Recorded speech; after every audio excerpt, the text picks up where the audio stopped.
They danced blank the rain. In the rain, under the rain, below the rain.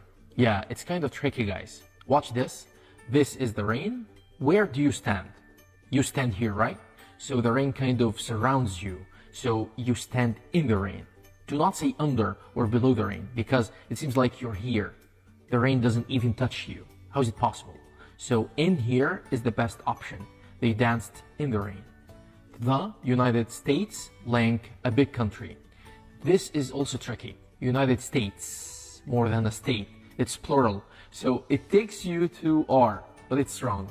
Because the United States is a name of a country. A country. Only one country. So I don't mean the states here. I just mean the country. So I use is here. The United States is a big country. Number 3. I met my friend yesterday at school or at school yesterday. Yesterday is time. At school is place. Which comes first in a sentence? Time or place? Well, place comes first.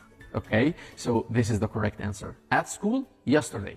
Place, then time. And this is your homework. Your uncle will be here tomorrow or tomorrow here. Write your answer in the comments. Thank you.